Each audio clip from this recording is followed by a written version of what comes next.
Hello friends, Shruti's किचनमध्ये तुमचं मनापासून स्वागत आहे। आज आपण उपवासाचे आप्पे बनवणार आहोत। चला तर मग सुरुवात करूया। तर त्यासाठी आपण या ठिकाणी पाऊण वाटी भिजलेला साबुदाणा घेतलेला आहे।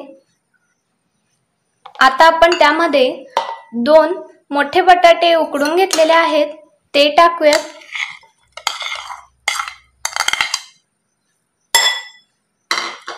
आणि आपल्याला यामध्ये एक छोटी वाटी शेंगदाण्याचं कूट टाकायचं आहे। शेंगदाण्याचं कूट आपल्याला लागता टाकायचं आहे। आता आपण हे चांगलं मिक्स करून घेऊया। आता आपल्याला यामध्ये थोडीशी कोथिंबीर टाकायची आहे। कोथिंबीर पूर्णपणे ऑप्शनल आहे।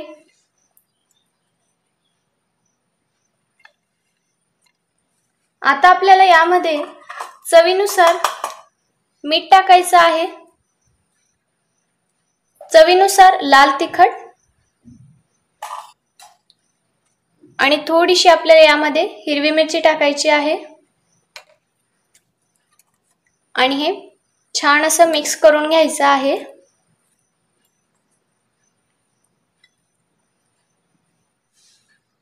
तुम्ही बघू शकता आपलं मिश्रण बनवून झालेलं आहे। आता आपण याचे छोटे छोटे बॉल्स तयार करून घेऊया।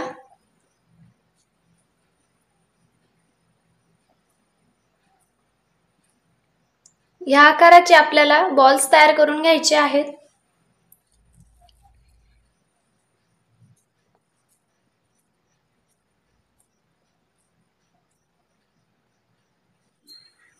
आता आपण गॅसवर इडली पात्र ठेवलेलं आहे, त्यामध्ये आपण थोडं तेल टाकूया।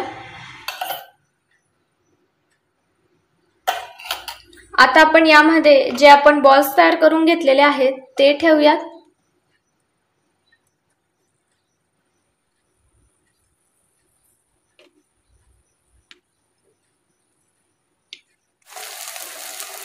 आता आपण याच्यावर झाकण ठेवूया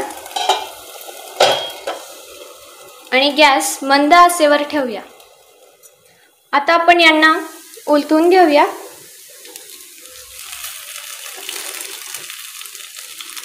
तुम्ही बघू शकता यांना खालूनही छान असा सोनेरी रंग आलेला आहे।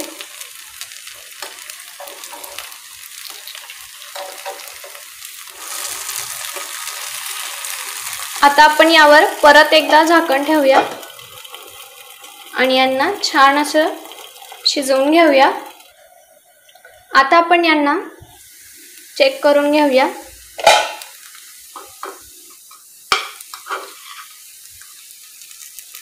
तुम्ही बघू शकता हे मस्त शेकले गेले आहेत। असेच आपण सर्व उलटून घेऊया। आता आपण यावर झाकण ठेवूया। जोपर्यंत हे चांगले लालसर होत नाही तोपर्यंत असंच शेकून घेणार आहोत दोघं साइडने।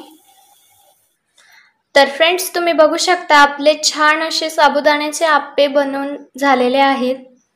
खूप सोपी रेसिपी आहे ही आणि तुम्ही सुद्धा नक्की ट्राय करा। तुम्हाला ही रेसिपी कशी वाटली ना हे कमेंट मध्ये नक्की कळवा। सोबतच व्हिडिओला लाईक करायला विसरू नका आणि अशाच नवनवीन रेसिपीजसाठी श्रुतीज किचनला नक्की सबस्क्राइब करा। भेटूया नव्या रेसिपी सोबत। धन्यवाद।